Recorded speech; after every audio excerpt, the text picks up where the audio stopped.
Welcome to the Disability News Report. I'm your host, Jennifer Price. Wheelchair accessibility. That's what I'm talking about today. But I'm not talking about it in a conversation that you may have heard before. I'm talking about it when it comes to traveling, and specifically airline traveling. Now, currently, if someone has a wheelchair and needs to and wants to fly across the country or anywhere, the person needs to get out of their own wheelchair and then sort of transfer to another high back type of seat, and then goes onto the plane and then transfers into the seating on the plane. Well, Hank Scott, the CEO of a company, Molon Labe Seating, has come up with a better mousetrap. He has come out with the product of a type of seating for airplanes that allows an airplane to still maintain its regular traditional seating, so the airlines won't lose any money. However, it can be converted in a type of way where wheelchair users can then come onto the plane with their own motorized wheelchair and go into the seat, the space that once had this convertible type of seat. That is what I'm talking about today. The Freedom Seat, which is the name of the seat that has been created by this company, the why, the how, and when this seat will be available. Coming up next.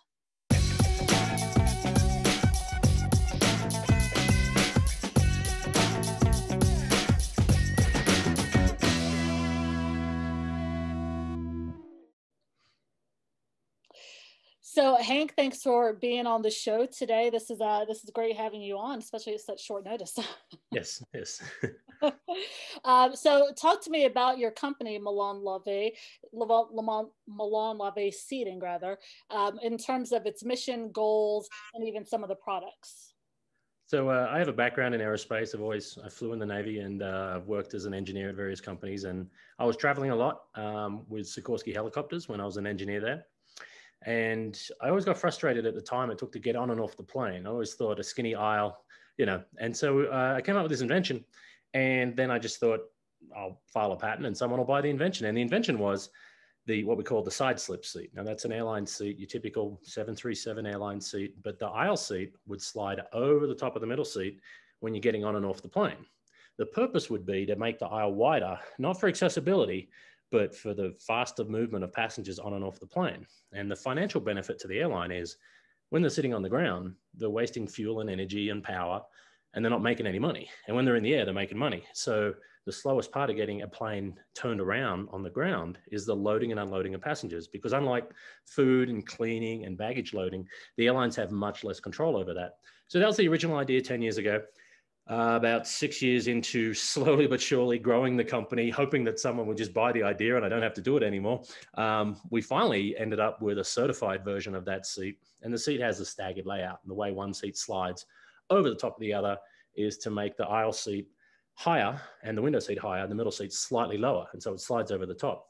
Now, fast forward to 2018, one of the largest airlines in the world is at a trade show, actually at Boeing headquarters, not with Boeing, but they just gave us the space for this trade show.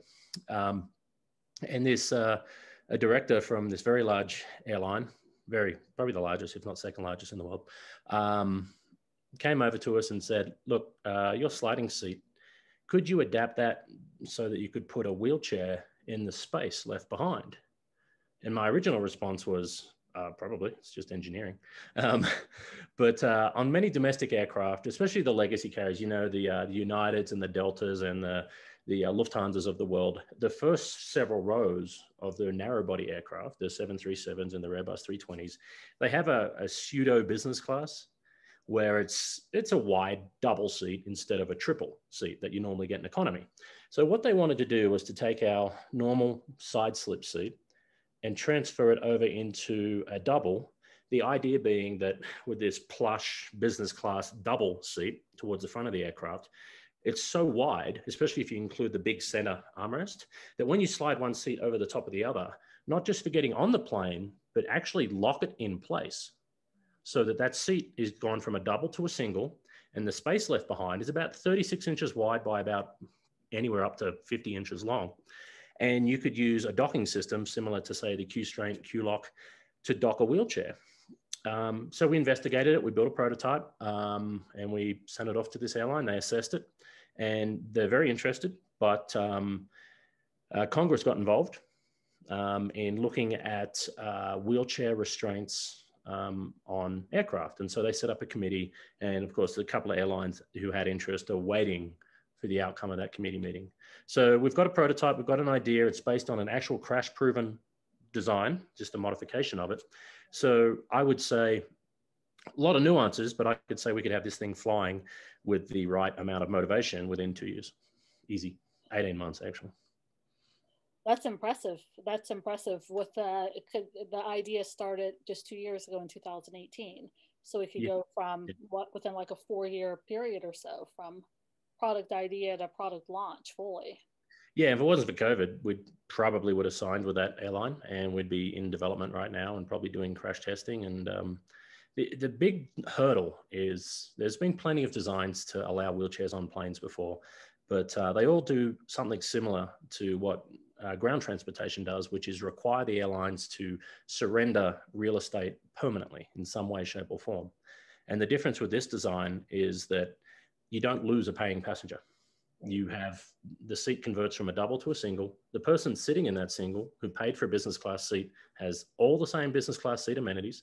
And the person sitting in their own wheelchair, whether it's powered or manual, can dock in that location and can have the same business class amenities. And there is an option to do exactly the same thing for a non-business class version. Spirit Airlines is one airline that has decided to, the first 2 rows of a Spirit Airlines aircraft is what they call the big front seat. And it's really just a wide seat. It's an economy class seat. It doesn't have any recline. It doesn't have any TV. It's a wide economy seat, and only charge an extra $45 or so for people who want a wider seat. So we could apply the same design to a wide economy seat at the front of the aircraft, and at least allow people to get on the aircraft, to maneuver around.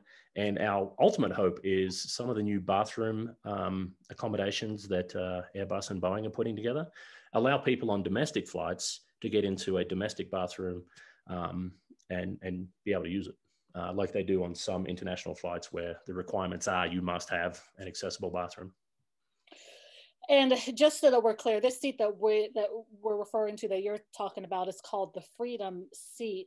Mm-hmm. I mean, it's pretty significant to be able to kind of kill 2 birds with one stone, in the sense that the airlines are not losing money. They can still generate revenue, and people who use a wheelchair can still maintain autonomy. Because from my understanding and in the research that I've done, whether it's talking to people or reading about this issue, people who use real wheelchairs that are flying really, if of course, would not want to leave and get out of their wheelchair to get into a seat, right? They want their wheelchair, and there are many people who wish that this design was certainly in place. Yeah, and what we've found, and like I said, 18 months ago, I knew next to nothing about accessibility. I've learned a lot, and we're working with a lot of nonprofits. And one thing I have learned, just listening to comments from various different groups, is a lot of people in a manual chair would like to transfer. In the powered wheelchair side of things, it appears that there's so many extra accommodations that people modify their chairs with that they really want to stay in their chair. Now, this does create a dilemma, though, because from an FAA point of view, or any regulatory body, the FAA has very clearly stated that they would allow us to apply for an exemption in crash testing. What that means is all seats have to be crash tested, but with a wheelchair accessible seat, there's a clause within the federal aviation regulations that says if it's for the greater good, then we can seek exemptions or waivers on certain requirements. Now, the beauty is most powered wheelchairs that are certified for travel with the DOT actually go through a 20G crash test. Aviation seats only have to go through a 16G crash test. So most powered wheelchairs are probably already structurally strong enough to do the job. However, the FAA is very specific. They said, look, we can give a waiver on the crash tests, but there's a couple of issues we have. One is the wheelchair cannot impinge egress, as in when people are running off after an aircraft crash, if the wheelchair during the crash blocks people in, they would not be happy with that. And hence you have to have the right tie downs and restraints and docking systems. The other one is quality control. When you attach a wheelchair to a plane, it becomes part of the plane's equipment. Mm-hmm. So if you're going to modify your chair from a generic FAA approved chair, that's when we run into hassles. And I do not know how the regulatory bodies will deal with that. But if you put, say, an iPad here that was never previously approved, and during a crash, it goes flying forward and injures someone, that's a hard fail for the FAA. So the FAA definitely wants to help, but the quality control is going to be an issue that has to be addressed at the regulatory level.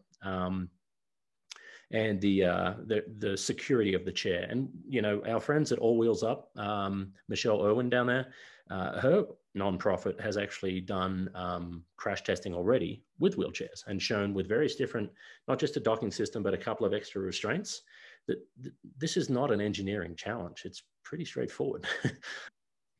So you've received certainly positive response from the one airline that you're working on closing the deal. I mean, generally, has the airline industry been or responded positively to this, especially since they know they're not going to lose any revenue? I mean, this seems to be a better mousetrap. I would say in the past, the accessibility folks at airlines are very much focused on the electronic side of things, the travel technology, because there's not been a really viable solution. They know as soon as they go up the food chain and say, hey, we're just going to provide a space for wheelchairs, the CFO comes in and says, no, you're not. That's money we're not giving. It's the most expensive real estate on the planet. Sure. So this solution solves that. They don't get to say, we can't afford to put this in place because we lose something. No, you don't. The only thing you gain is a customer base. Yeah. I mean, that's true. Not just the people who need to use a wheelchair to travel on a plane, but those who travel with them and their families and their friends. Right. I mean, we saw we're actually at an Association of Airline Passenger Rights when that group existed a few years back. We took a wheelchair to one of the accessibility conferences, and a guy stood up there and talked about a 3-restaurant franchise. I think it was like Crab Shack or one of those, Yeah. And the CEO said, we're going above and beyond on accessibility. And he showed a graph what happened the year after that happened. And he goes, revenues went up because the friends and families of the people in wheelchairs were now supporting that chain of restaurants. Mm-hmm. And this airline that we're talking to is very aware of that. But I would say it's a recent change. In the past, airlines have been very reluctant. They give it lip service, but they know that they just can't do it, financially speaking. I mean, That's the reason you've got no legroom anymore, because they get an extra row of seats in. So that's what's driving it. And there's lots of different models up and down. But if I can provide 2 or 3 rows of business class or very wide economy class seats at the front of both a domestic or an international flight that don't look like they're accommodating wheelchairs, and if you just happen to see a wheelchair there, you're like, oh, didn't know you could do that. That would be great. Just make it normal. Yeah, just make it a normal thing. Yeah, well, I'm glad that you touched on the point that, it's making things accessible isn't just about making them accessible for the people who need them or want them, but it has a trickle-down effect to even their family and friends. And the companies will then, have a better sort of a new fan base or a renewed fan base, just because of the fact that they recognize the accessibility issues that exist and are willing to address them for sure. So one of the executive vice presidents of the airline that's interested in this, the airline's most interested in this, he brought up an interesting story. It's Siri. Because Siri was adopted by the disabled community very quickly, and then Samsung came out 6 months later. Well, they'd lost it. They couldn't catch up, because the population, the early adopters, jumped in and said, we're using Siri for improving our interactions with the world. And he applied the same mentality to us providing this seat to the fleet.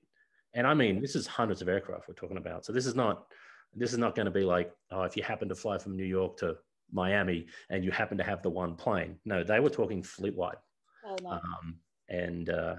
So, it's our intention to make it happen. And we're actually applying for a few government grants, because unfortunately, we're a startup. We just certified our first seat. We signed a sale until COVID came in, and that stopped that. And I was just visiting another large airline last week who is very interested in our normal product, our normal economy class seat, which doesn't slide. We have a sliding one and one that doesn't slide, but it's still staggered.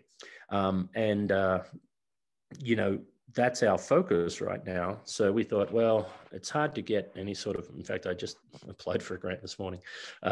It's hard to justify spending money. It costs about between $3 and $5 million to get a seat designed and FAA certified. It takes about 2 years. We're halfway along because this is based on a previously crash tested seat. So we've done a lot of the work in-house. That said, if I'm going to sell 180 seats on a plane versus 4, it makes a lot more sense to me to sell 180 when the certification cost for the same is exactly the same. Sure. Like the return on investment is not there for this product. So we're chasing government grants for that. We tried GoFundMe, but we tried in the middle of COVID and nobody had any money. We are raising capital for just our business as it stands right now, and we will be able to divert some resources to that. But I'd like to get some government money in, just because, you know, as horrible as it sounds, the business case is not good for us. And one of the things we're trying to do there is take a look at what Spirit Air does. And Spirit Air has these 2 rows of wide seats, and then they have economy the rest of the way.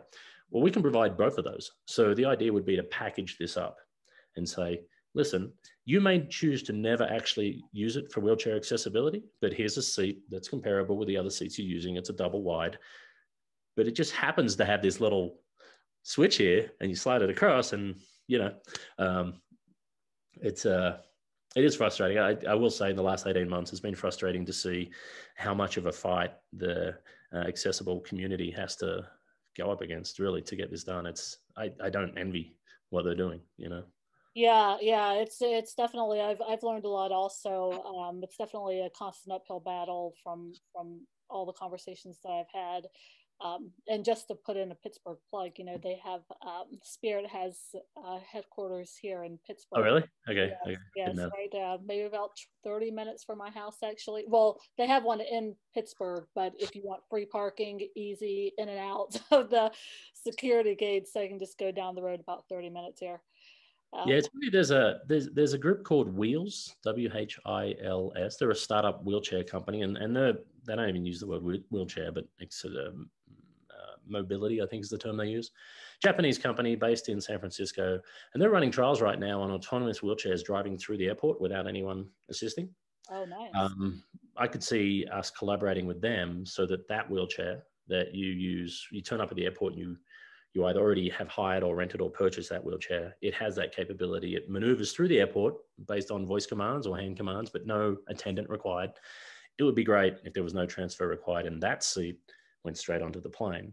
But when it comes to people in powered chairs, especially for long haul flights, we have learned that there's a whole bunch more to it, like just the therapy every half hour, being able to stretch out the occupant of the seat, which we could do with the space we believe we're going to get on the long haul flights. There's a lot more space in business class. Rotating the seat, even undocking it in flight, would be possible.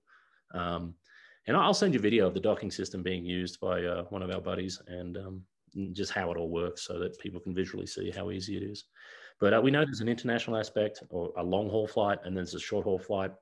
We'd like to cover both, and we'd like to be able to offer it as a package so that the airlines, you know, quite often the airlines will do a revamp of their interior every 5-7 years or so. That's what we're targeting. That said, we're also hoping to fly the prototype on the Boeing Eco Demonstrator this year. We had some discussions with them last year. They were very interested. We just have to wait. It's a flying testbed aircraft. So companies like us say, hey, I've got an idea on a new engine or a new panel or a new anything inside or outside the aircraft. And we'd really like to take them up on that offer to fly it around, just to show that it's viable. The prototype was, I'm not going to lie, the prototype was built by me by taking a saw to a couple of seats and putting them back together. So it wasn't engineered per se. We took an engineered certified design. We tore it apart. I put 2.5 different seats together. It works to show the process, but the actual design would be taking our current design and redoing it from scratch. And so, like I said, about half of the work's already done. Yeah. And you're not in a wheelchair, and I know you said someone came to you with this idea, but was there anything about this idea in general that made creating this type of seat important to you?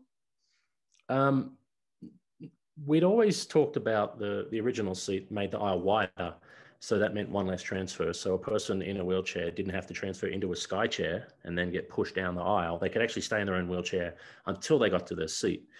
But, that's mildly convenient, but it's not the same level. But no, and I'm ex-military and I've got some friends who've been injured over the years. But honestly, until that airline came to us and said, "Can you do this?" we really hadn't put much thought into it. We had thought about it. It's actually listed in our patents, but they really motivated us. And I think they're quite motivated. They're just waiting till the FAA comes back from this big committee they had investigating wheelchair restraints on planes. And they make recommendations to Congress under the Seats Act, which is Republican Cohen put that one out there, supported by Jim Langvin, who's in a powered chair. But we'll do whatever it takes to get this flying. And like I said, it's not a big part of our business plan. It's more of the right thing to do. So, if our competitors come to us and say, well, we want to put it on this airline, we'll say, okay, well, sure. We're not going to say, no, you can't. We're going to say, that's cool. Obviously, give us a bit of money, whatever licensing fees are. But we're not going to be like, we're the only distributors and we own it. No, that's not the case at all. If you're lucky enough to come across something that helps people, why wouldn't you do everything to make it happen? So that's kind of the driver. Yeah. Yeah, no, that's a good motto to live by for sure. For sure. Yeah. And, like I said, the original idea of the company, I never thought I'd own a seating company. I've always been in aerospace. But the original idea came out of my frustrations for traveling. So I can't possibly imagine what someone in a wheelchair has to deal with when traveling. And I hear the horror stories, and 29 seats damaged every day in North America. The powered wheelchairs running up near 400 pounds. I don't even know how baggage handlers are legally allowed to lift those things, and I don't know how to pull the batteries out. Everyone's slightly modified. So getting rid of all of that hassle, just driving onto the wheelchair, docking your station, and you're there. And well, necessity is the mother of invention, and a lot of the best, some of the best inventions came out of this sort of like, this is so common sense. Why didn't someone? We get that a lot, actually. We get that an awful lot. Like there's the staggered seat, like the one we have certified. People look at it and go, "Oh, the middle seat's a little lower and 5 inches wider. The other seats are just normal seats." But then they sit in it and they're like, "Oh wait, I'm not rubbing shoulders with the person next to me." And then we point out the armrest, because our armrest comes out and it goes up and it comes out. So the people either side of you are further forward. So they have the front section armrest, and the person in the middle, who already has a 5-inch wider seat, has the back section of the armrest. So we've literally solved the elbow wars. But every time someone sits in the seat, we have to point out that, hey, did you notice that you're using the armrest and the person next to you is using the same armrest? Right. And they just look, there's a 3-second pause, and then they're like, "Oh, wow, you've solved the elbow wars." I'm like, yes, and other things. So, well, there's always that awkward, like, okay, if I put mine there, I'm like claiming my territory, Yeah. And in fact, one of our versions, we've got like 4 patents on the armrest alone, but one of the versions of the armrest, the lower portion, what we do is we tilt it towards the person in the middle, just a little. So if the person in the aisle of the window seats tried to steal that portion, it would actually be uncomfortable. If it was up to me, I'd put a sharp serrated edge along it and say, "This is not your real estate." But it just like there's simple little things, like if you're that belligerent that you want to take up both sides of a staggered armrest, it's like a 2-inch vertical split, it's going to be painful. So we're basically the teacher with the ruler snapping, on the table. Behave, put your arm where it belongs. And so that's kind of the like you said, necessity, the mother of all inventions. Yeah. Well, Hank, we thank you for solving those armrest wars, as well as finding a solution to the wheelchair wars as well. Yeah, hopefully we've got this thing in the air in 2 years. Yeah. I appreciate your time on this interview, Hank. Yeah, and I'll send you a couple of videos of it working so you can get an idea of the actual concept. And All right, sounds good. You have a great day. Awesome. Thank you. Thanks. Cheers.